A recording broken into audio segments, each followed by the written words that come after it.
Hello, everyone. It is October 14th, 2020. I'm Kathleen Newman from Maine Historical Society. Thank you so much for joining us for this program, An Apple History of Maine with John Bunker. John Bunker is a self-taught fruit explorer who's been interviewed by the New York Times, The Atlantic, and numerous other national publications about his pioneering work locating, identifying, and preserving heritage apple tree varieties. He is a graduate of Colby College who studied English, art, music, but it was his work with Fedco seeds in Clinton, Maine that led him to gardening and that sparked his interest in apples. In 2009, he began working with the Maine Organic Farmers and Gardeners Association to develop the Maine Heritage Orchard, a 10-acre preserve educational orchard in Unity, Maine. The orchard is home to 300 varieties of apples and pears from all 16 counties in Maine that have been traditionally grown here dating back to 1630, and more apples are being added every year. He is the author of Not Far from the Tree, A Brief History of the Orchards of Palermo, Maine, and Apples and the Art of Detection. And he joins us tonight to talk more about this history. Thank you for being here, John. Thank you for joining me tonight. And thank you to the Maine Historical Society for sponsoring this program. I also want to thank the Commercial Orchardists of Maine, the Maine Pomological Society, the Maine Organic Farmers and Gardeners Association, especially those connected with the Maine Heritage Orchard, and to every person in Maine who's growing an apple tree. Every county in Maine grows apples. I also want to thank the Palermo Christian Church that allowed me to use their room to do this talk tonight. Thank you very much. Tonight's talk will be a quick glimpse into the history of Maine through the writings and recollections of an assortment of Mainers. It being Maine's bicentennial this year, I thought we should hear from Mainers themselves. I hope the readings will give you a sense of the rich and important role that apples have played here over the past 400 years. Some of the names of apples that you're going to hear in the next hour will be familiar to you. Others are obscure and may not be recognized by anyone today. These are the rare local Maine varieties, often only known in a single neighborhood or county. Okay, here we go. We're going to begin with George Dow of Nobleboro in Lincoln County. This written not so long ago in 1977. And here I'm displaying my shirt. You can't really see it very well. I'll shine in on it. There we go. Those are 16 apples that originated in each of Maine's counties. And this is the one from Lincoln County where we're going to go right now. This is the Kavanaugh Apple. This is George Dow. In earlier years, prior to 1820, most of the apples in Maine were from seedling trees of no special variety. The seeds were brought here by our early pioneers and planted in small orchards on their new land. But trees grown from seed without grafting to known varieties would be similar to the wild apples now found in wooded areas and along old stone walls. Such trees, even from seeds of improved varieties, produce a great variation in fruit between trees as to size, color, and quality, unless grafted to a known variety. Thus, the earliest plantings in Maine served primarily as a thirst quencher for apple cider, which when duly aged was a cheap substitute for imported rum. Extensive topwork grafting of seedling trees to known varieties didn't get underway until about 1825. Some Mainers revered those seedling trees with their great diversity, but others definitely did not. Here's Charles Haskell of New Gloucester in Cumberland County. And here's our Cumberland County apple on the sweatshirt. Here's the Blake apple, looking very green. So this is from Charles Haskell of New Gloucester in Cumberland County in 1888. And I don't know if he wrote this or just found this poem somewhere, but anyway. The average farmer, we've oft been told, was not a fruit grower in the days of old. And if by chance a fruit should be found so venturesome to occupy his ground, 'twas there by accident, not by design, and yielded fruit fit only for the swine. Okay, Kennebec County. Ichabod Howe was born in 1731 in Ipswich, Mass, and came to Winthrop, which was then Pond Town, in 1768. S.P. Benson and David Thurston write about Ichabod Howe and the early times of Winthrop in Kennebec County. Here we're going to have a little clip from Benson and then something from Thurston.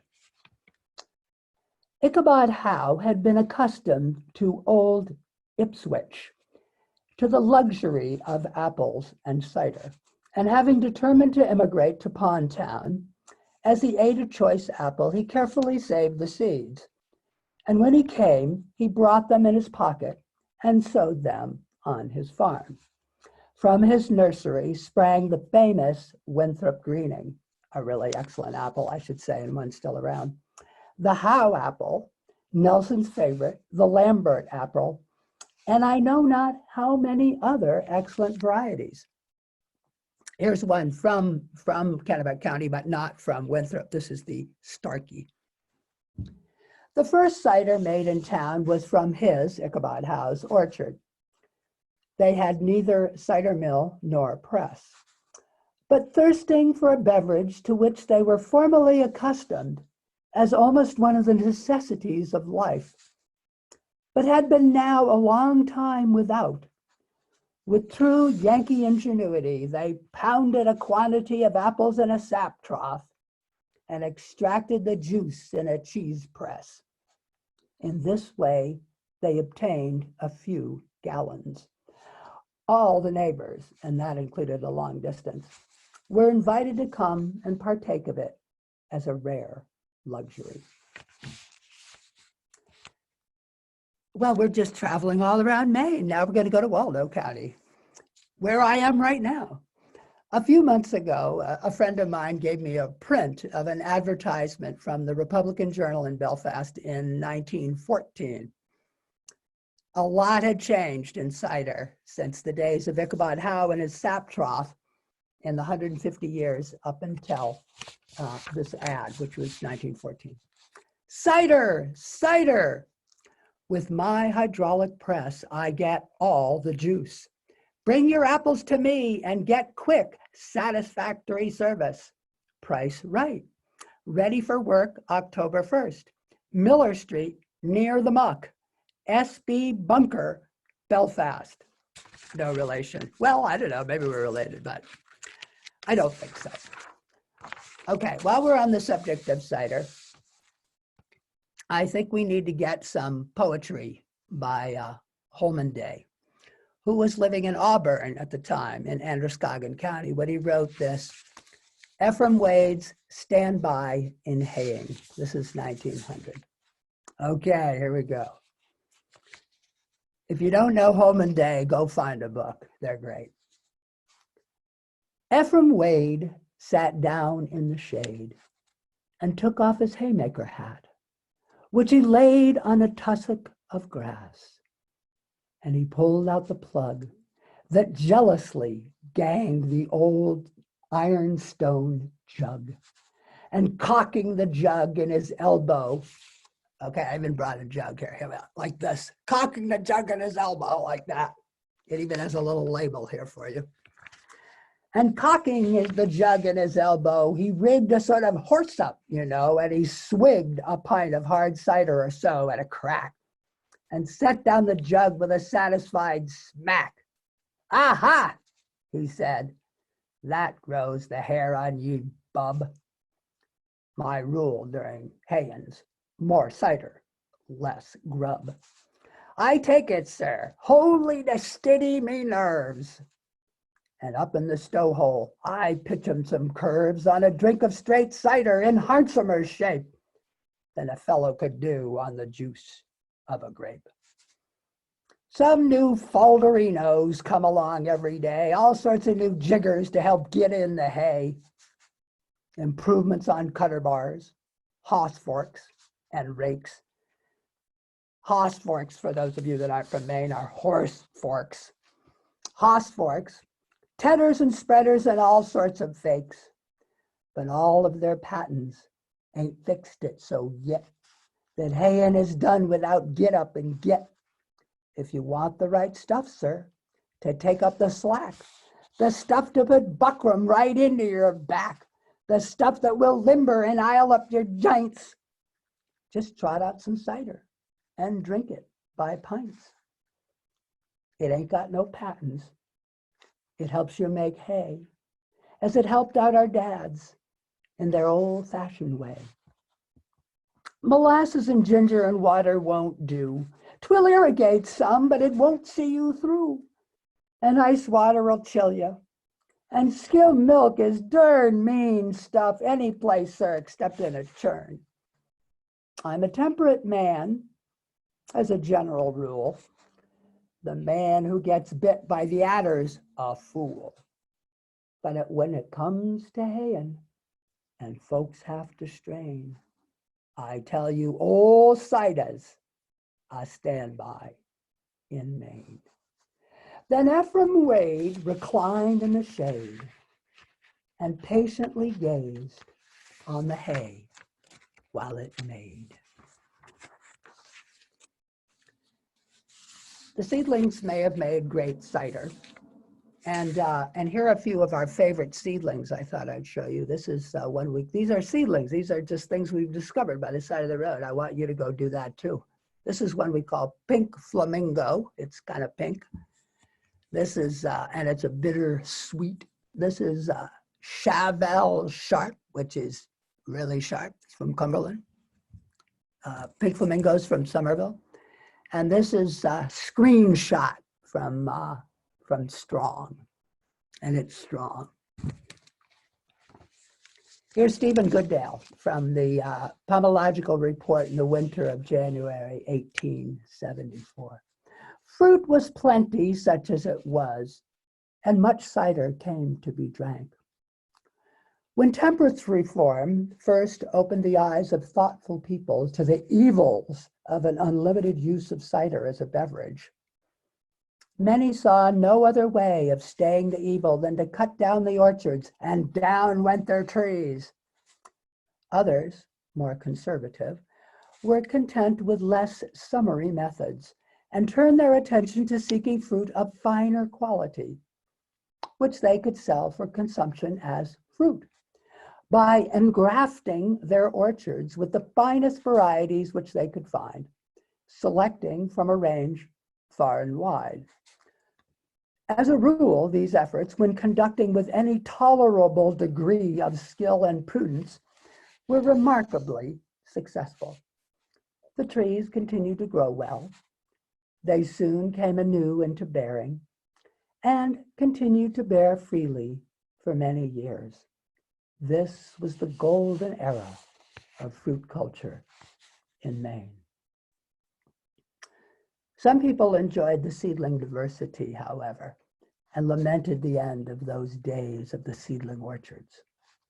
Elizabeth Coatsworth of Nobleboro in Lincoln County published this poem in the Women's Home Companion, 1933, from the perspective of a wild apple tree. So here's the wild apple tree herself talking.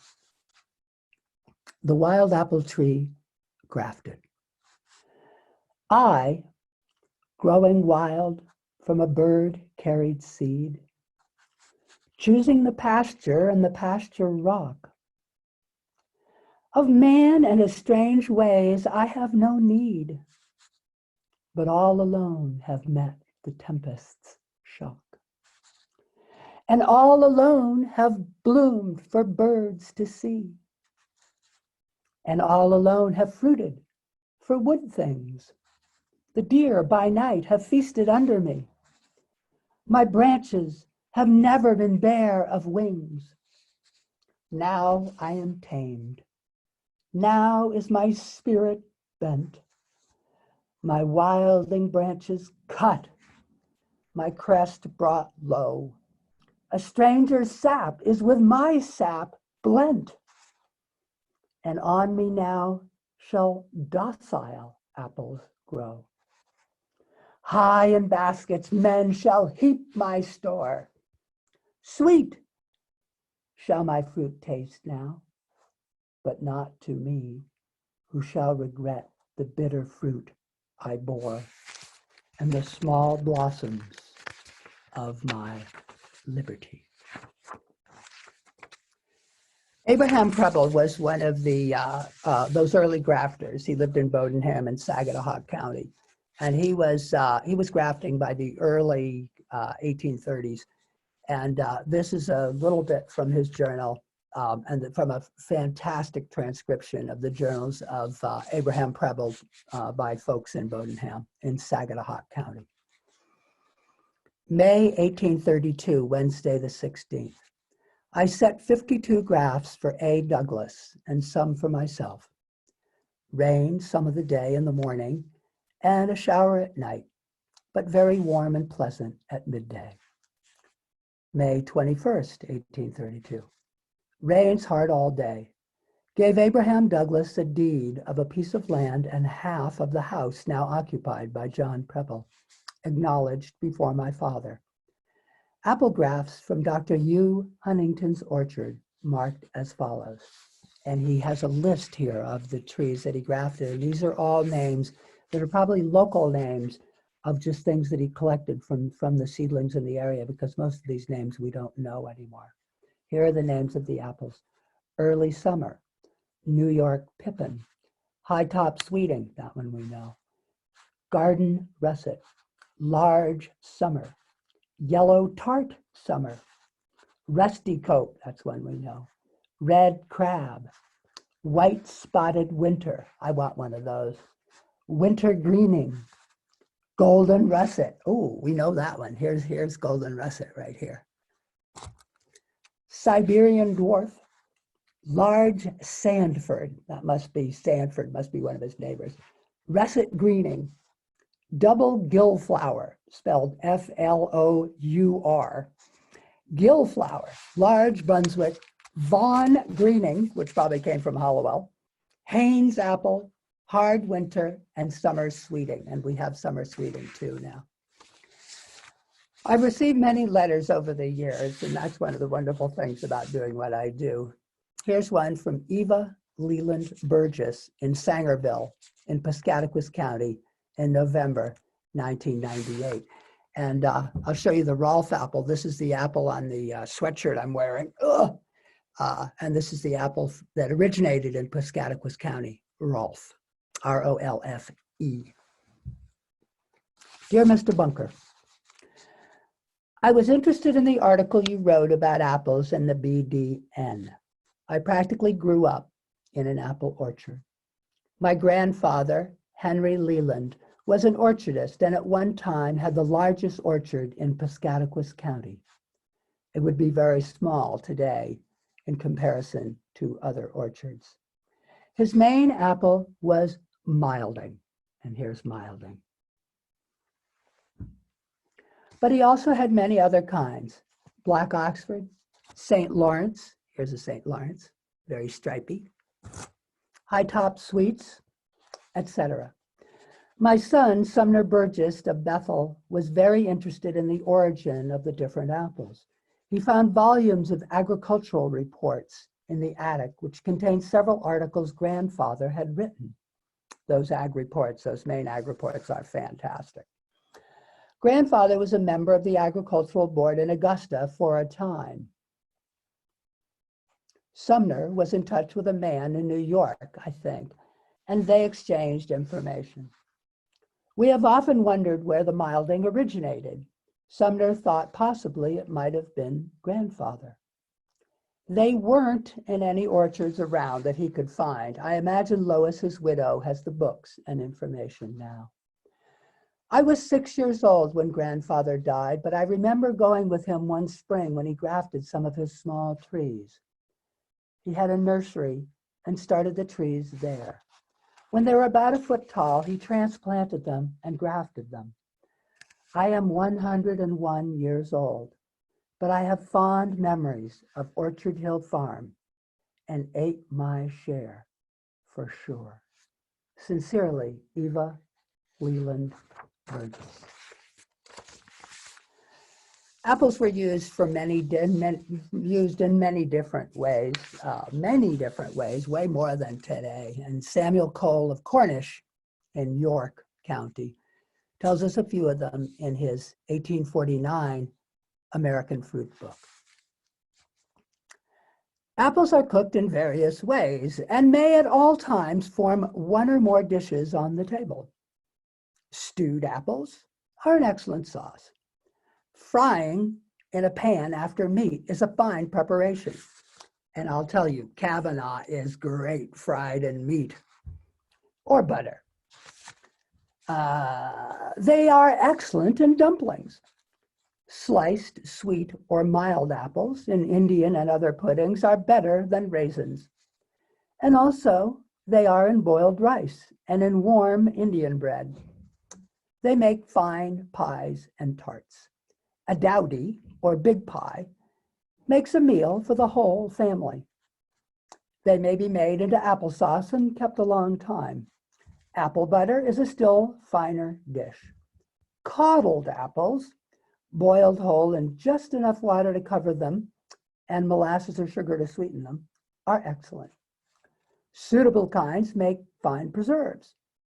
They make excellent jelly. Baked to sweet apples and milk is a luxury, excellent food, and medicine. Dried apples keep a long time and are a convenient article of trade. Some families prepare half a ton a year. Can you believe it? Apple molasses is good for tarts, pies, preserves, puddings, flapjacks, etc. Here's the last of a jar of apple molasses that we made from our Tolman sweets. Actually, it was our friends, John Paul and Emily, that made the molasses.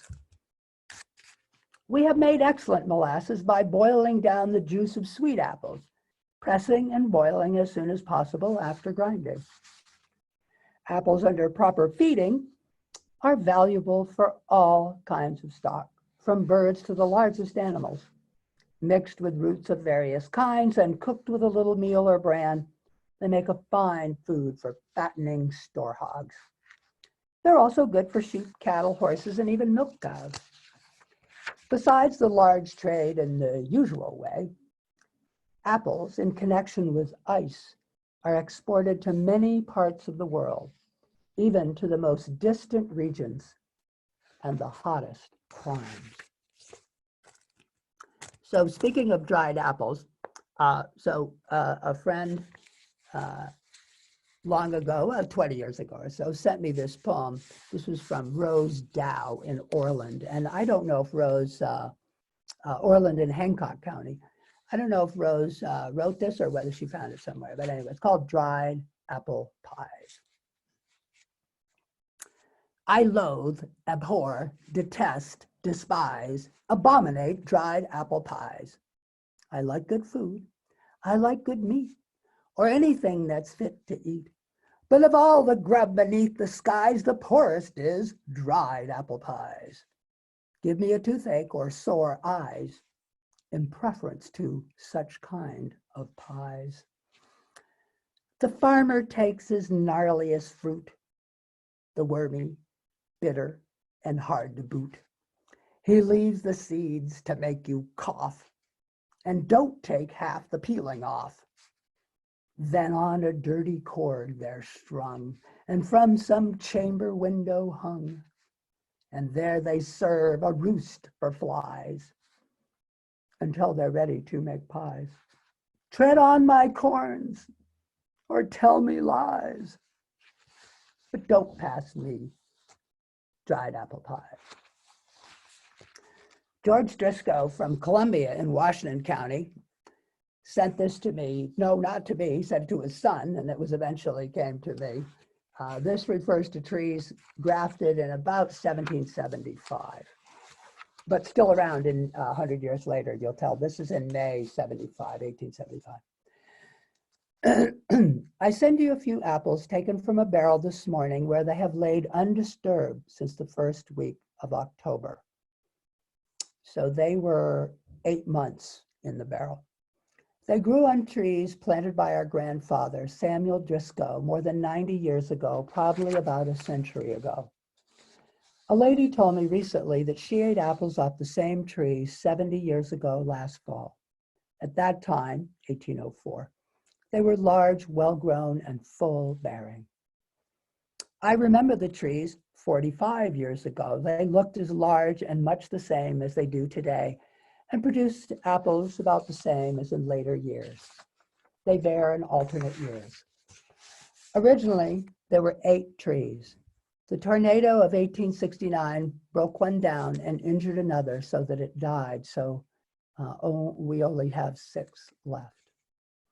The ground was never plowed among them since I can recollect. I think they would be worth propagating. The 6 now standing bear apples exactly alike, and they are a russet. There was hardly a decayed apple in the last barrel opened. So next we go to Penobscot County, to Carmel, and this is Richard Bradford. Richard Bradford wrote an article for Downey's magazine in 1987, and his family sent me an early draft of the article that is longer. And I'm not drinking cider tonight. I'm drinking water, but this is from Franklin County Cider Days, which is my favorite apple event of the year. Okay, Richard Bradford. In my father's small orchard, there was a strawberry fameuse with this distinctly strawberry flavor, and I shall never forget the refreshing taste of one picked from the dew-drenched grass on a crisp September morning on my way to school. I am sure some of the apples we raised were local in origin, or of some ancient vintage no one remembered their source. One such was the cherry pippin, striped alternately red and yellow with a gold-hued flesh, distinctly cherry in flavor. Scattered among orchards all through our neighborhood were the progeny of a natural fruit tree found in the wild by a cousin of my grandmother named Major Small, who propagated it and in whose honor it was named. As a boy, I used to wonder in what war he earned his military rank. But years later, in doing some genealogical research, I learned that he had been named Major. The fruit was yellow, and the peeling so covered with wax as to have a greasy feel, but its flavor was pure ambrosia.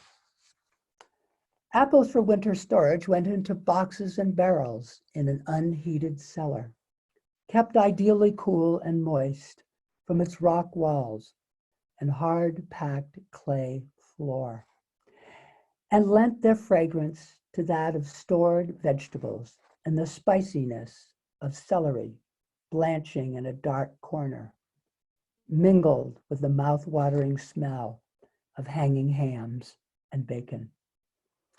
The winter keepers were golden russets, Rhode Island greenings, and a hard green apple we knew as the man. And here's a man apple, very rare. I have enjoyed all 3 kinds at hanging time that went into Gramps' cellar in the fall before, as well as one called Black Oxford. It truly was such a deep maroon as to be almost black, and so hard when it went into the cellar that nothing short of a .38 bullet would have penetrated it. Around February, it relented, and a bite into its distinctively golden flesh was a delight never to be forgotten, for it seemed to combine the aroma of all the delicious fruits you ever ate.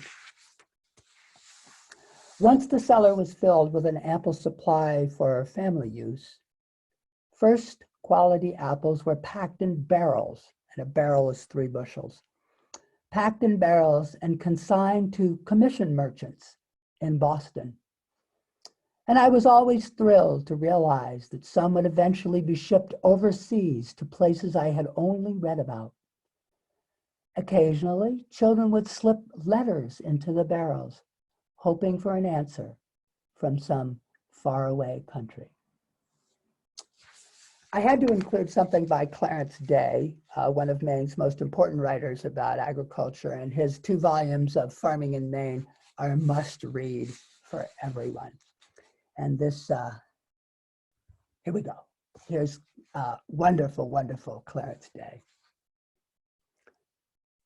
The question of variety for foreign shipment was one of prime importance. Shippers agreed that hard winter varieties stood the long ocean journey the best. Baldwins, here's a Baldwin, Russets, Greenings, Northern Spies, and later Ben Davis were the leaders. Baldwins were the most in favor for several decades, but gradually the Ben Davis became a keen competitor. And here is the infamous Ben Davis, and there's the unmistakable cavity and stem of the Ben Davis. No one in Maine would call Ben Davis a dessert apple, and its reputation as a cooking apple was well below par. People even told jokes about its quality, like the one about the college professor who boasted to his class that even blindfolded, he could name any variety of apple by taste. The boys challenged him to a test, and he accepted the challenge. Among the apples to be tasted, they slipped in a cork, shaped like an apple and soaked in Ben Davis juice. The professor correctly named each apple until he came to the cork. He took a bite, chewed away, and then said reflectively, "Well, boys, you've got me beaten. This apple tastes like a Ben Davis, but it's the juiciest Ben Davis I ever tasted." A University of Michigan professor, Henry Sanders, who died in 1956 and grew up in Livermore in Oxford County, wrote his recollections, and those were given to me some years ago. I think they're unpublished. And one part of them, he talks about some of the varieties that he remembered growing up. In the early fall came the pumpkin sweet, a large apple of brownish green color, slightly flattened in shape. One was a full meal, even for a hungry boy. Baked and sliced into Johnny cake and milk, it was a holiday dish. There were many other sweet apples in the early fall, such as honey sweets, savin sweet, and sweet russets. In fact, there was a 3-acre sweet orchard in which all the trees bore sweet apples, 3 acres. It was planted and fenced by the original settler to serve as a pig pasture. After the 1st of July, the pigs were fed by shaking a tree each day, and there were enough winter varieties to be harvested so the pigs could be fed and fattened until Thanksgiving or later. He goes on. The last to mention is the flat russet. It was a small green russet, mild in flavor and wonderful for keeping. 5 or more barrels were sold. Several barrels, tightly covered, were put in the cellar each year. The first one was opened in early June, after all the other apples were gone. The apples were firm, crisp, and tasty when first opened, but mellowed just after they were exposed to the warm air. Only one barrel was opened at a time, and the last were finished in July, just as the windfalls began to have some taste. Here I mention other things stored in the huge cellar. There were from 12 to 15 cartloads of turnips to be fed to the cows when in milk, 100 bushels of potatoes for humans and hogs, a dozen cheeses hung on shelves from the ceiling, a big barrel of salt pork and another of corned beef, both packed at the fall killing, which was placed late so that much of the finer parts could be frozen for winter consumption. These people were so smart. The cellar was a dark, moist, smelly place, but a frequent resort for lunches in the late evening. Just inside the cellar door stood a large earthenware cookie jar, cookies with apples and a glass of cider at the end satisfied any boy. Now we have Kathalina Taylor Witham from Winthrop in Kennebec County. And these memories were from 1997 and when she was 83. The Northern Spy, and here's the a classic ribbed sort of pinkish Northern Spy. The Northern Spy tree, I remember, was about where the maple tree is now, at the end of the stone wall in front of where the shop is currently. It was a huge tree, and one fall, they picked 18 barrels from it. That's 54 bushels. There were more Northern Spy trees on the hill in back of the house. The spice sweeting, Tolman sweeting, Moses wood, and banana tree were all in the south field. That was also where the beehives were kept. Dan and Frank, her father, took care of their own bees year round. When the bees decided to swarm, all work on the farm stopped while the swarm was captured and put into a new hive, rather than allowing them to escape to some nice hollow tree where they staked, which they had staked way off in the woods somewhere. On the hill were the Macintosh, Wolf River, opalescent Northern Spy, and wealthy trees. 4 or 5 years before my dad died, he set out an orchard of wealthy apple trees. And here's a wealthy, it's a little bit gone by, it's a little earlier apple. That was just east of Connie and Phil's open field and south of the road from the house to that hay field, approximately where Connie and Phil currently have their house.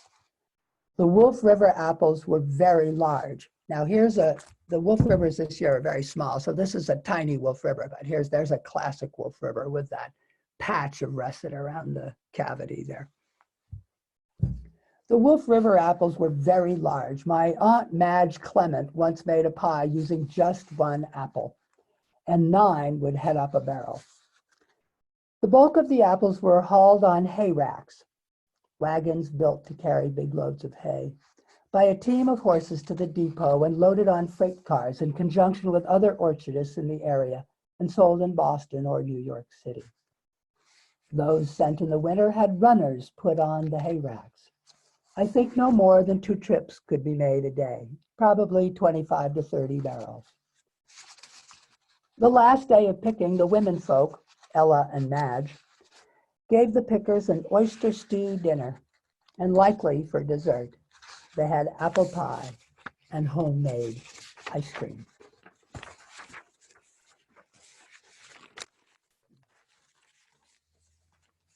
We don't want to forget the county where southern Maine apples were very difficult to grow.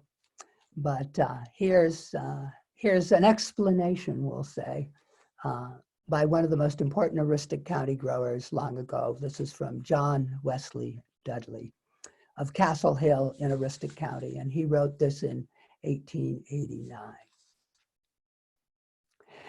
In 1858, we came to this county from the town of China, Kennebec County. There, we had plenty of fruit. We boys missed that more than anything else. They told us then we could never raise apples here. At that time, there were very few native crab trees, and once in a while you would find a hardy seedling that would make a pig squeal if he ate one. But in a few years, there was a change. They told us we could raise Duchess of Oldenburg. We tried a few, and they stood our winters first rate. Some other kinds did quite well. The famous, here we go. There's famous, also called snow. And Alexander, there's Alexander, looking very regal, Mr. Alexander, and Tetovsky, and they were shortly followed by the ironclad Wealthy of Minnesota, and also the yellow transparent and Montreal peach. Then came the Dudley Apple, which John Wesley Dudley developed, or found the seedling or something, which keeps until April. The tree is ironclad and a very prolific bearer. I have several other varieties I am testing. Among them is a sweet russet, an apple of very fine quality and a good keeper. There are seedlings in northern Maine and New Brunswick that are worthy of propagation, and I believe if thoroughly tested, would give us fruit year-round of fine quality, good enough for a king. I have to include something from my hometown of Palermo in Waldo County. And this comes from the longtime Palermo historian, the late Milton Dow. And I think this was written 25 years ago or so. And Palermo had a station on the narrow gauge railroad that went down to Wiscasset. And this is a recollection of Milton about the narrow gauge railroad. Pulp, lumber, and bark was one of the most important industries at the time, and much of it was shipped by rail. The lumber going to various companies and the bark to tanneries. Apples were another item that brought business to the railroad as well as to the farmer. During the apple season in the fall, teams would be lined up for over 3/4 of a mile, waiting their turn to unload at the station. 3/4 of a mile of wagons and teams of horses. Some apples were of eating and cooking quality, while a large percentage was used for making cider. One week in 1920, 3,000 bushels of cider apples were hauled here, with 75 teams waiting to unload.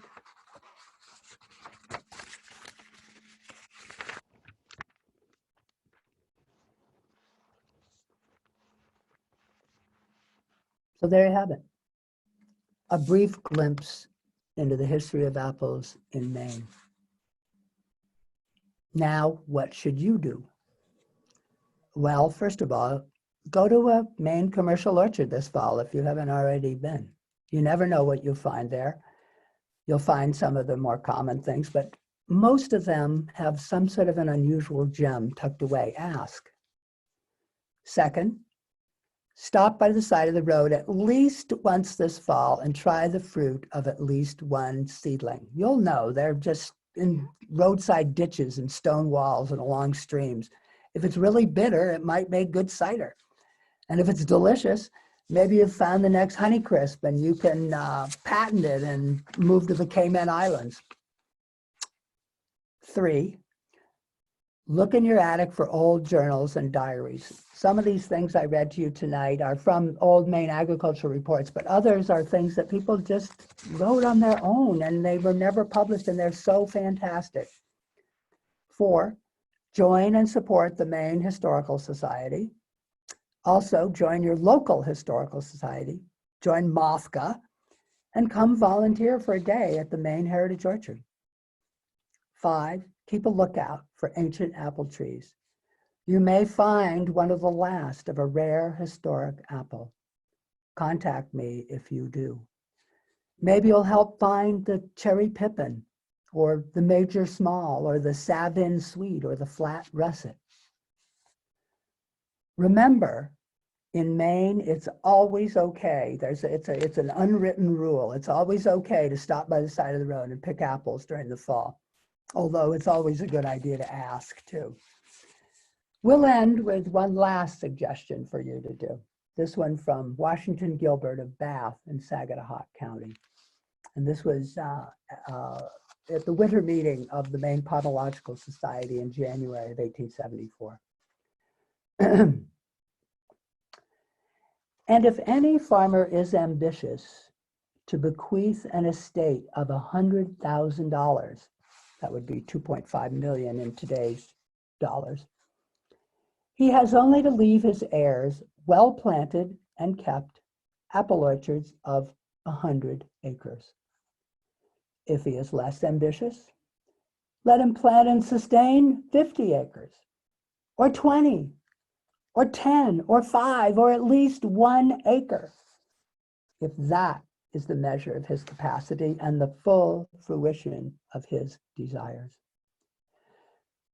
If he can do no more, let no one fail to plant 1 tree and nourish and protect it.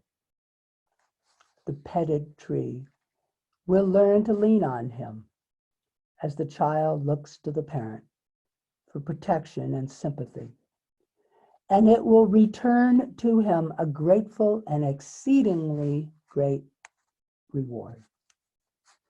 His children shall disport themselves under the shadow of its branches and find health and solace in its fruit. And his children's children to the 4th generation, when perchance no other monument shall remain to declare their story of his life. Thank you very much. Thank you, John. That was really lovely. That was a lot of fun. We've got a couple questions from our audience, if you've got some time to take a few of those. Sure. So, Lisa asks, she says, where could I go to find an expert with properly pruning our old apple trees? And this is in the Jonesport area of Maine. I would contact Healthy Acadia. Okay. Very good. Jessica asks, she noticed that one of the apples that you brought for us to see had some brown spots on it. And she said typically if she was going to enjoy an apple like that, she would cut away those spots. Do you cut away those spots, or do they not matter? Well, there's many different kinds of brown spots on an apple, but in general, if it looks kind of nasty, I'll cut around it, but otherwise I'll just eat it. And what I really like to do with a lot of these apples is to cook with them and to make, in particular, I love to make applesauce, which I do frequently. I mean, I make it like almost every day. I make a little pot of applesauce with 4 or 5 apples. And then you can really cut around the bad spots. And also many of these apples that I showed today really are not fresh eating apples. They were never intended for dessert. They're intended for, molasses, or to dry, or to make into sauce or pies or butter, cake or bread or cider, or, so forth and so on. So if you taste, especially if you taste an old sort of heirloom variety and you think, oh, this doesn't taste right, chances are it might be really good in, say, a pie. The best pie apples are these old varieties, the best sauce apples, and so forth and so on. So experiment and cut around the bad parts and toss them out the window or put them in your compost pile. Very good. Let's see. Star asks, would hard cider back in the day, so if we're talking like 100, 200 years ago, would that be similar to what we think of as hard cider today? Well, I bet there might be someone who's listening tonight that would be able to have a better sense. My guess is that often it would be similar to what you can make on your own at your own house. But in terms of, but in comparison with the cider that you would buy, say, in a store these days or a restaurant, it would probably be somewhat different, because these days they try to ferment it quickly, and they also add different things, elderberries or raspberries or, you know, whatever, marshmallow or something. So it would be, in some ways, yes, in some ways, no. But you can make your own, and you can make it just with apples if you want. You don't have to add anything. Interesting. That's a terrible answer, but anyway. No, that's not bad at all. Star also asks, how many of the heritage apples like that you're familiar with are not native to Maine? Most. Most. You know, the apples were traded all around New York and New England, and even further, and from down from Canada and out from the Midwest and so forth. I would say in general, probably of the apples that were traditionally, historically grown in Maine, probably we'll say, and this is a guess, but we'll say it's probably a pretty good guess, probably 90% or 95% come from one of the 6 New England states or New York. And you know, of course, Massachusetts and Maine were the same, you know, were the same before 1820. So so a lot of stuff came from there, but also from the other states and down in from Canada. And, you know, it was, people traveled a lot more than we might think they did. And where to the, so assuming, I'm going to make the assumption that those varieties from other states are coming to North America from other parts of the world. Where were they coming from before they came to these shores? The large fruited apple is native of Kazakhstan, Western China. And that large fruited apple, which is the only, there are many apples native to all over the world, but all of them are small fruited except one, and that's the one in Kazakhstan. And the one in Kazakhstan worked its way across the Silk Road into Europe, and then across the Atlantic and across the Pacific from Russia to North America. And along the way, it hybridized itself with many of these small fruiting species, so that the apple that we have today is not a pure Kazakh apple. It's an amalgam of a number of different species of apples that all crossed.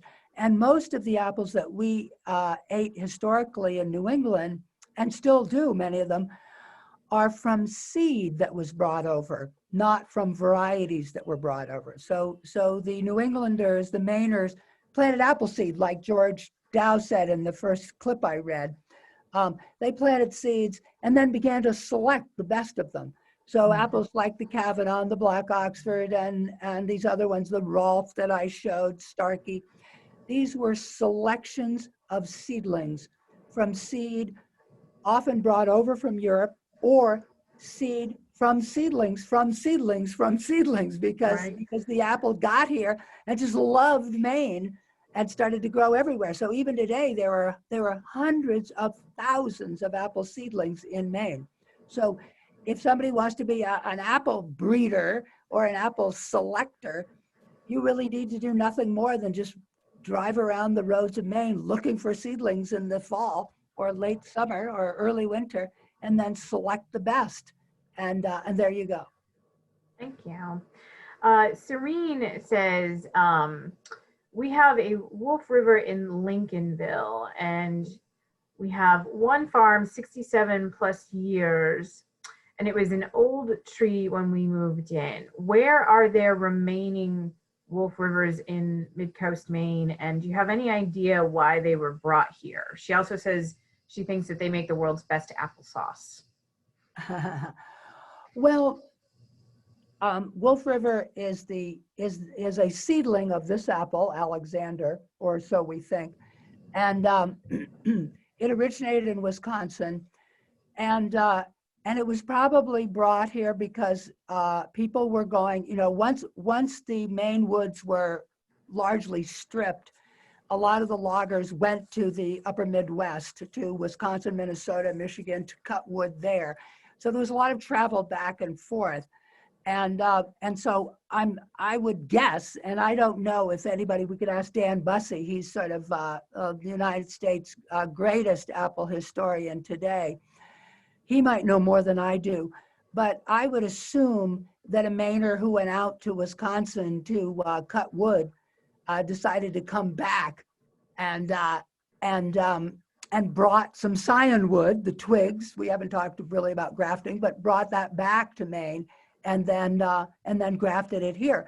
I think the reason why it was popular is partly it's huge. I mean, some of them can be this big, one apple in a pie. Also, it has a very catchy name and sort of a big presence. And it was pretty reliable and very hardy. It was a very hardy tree. So, and some people love it for fresh eating. And where are they now? They're still around in some commercial orchards. You can find them in Rollins Orchard in Garland, Maine, which is in Penobscot County.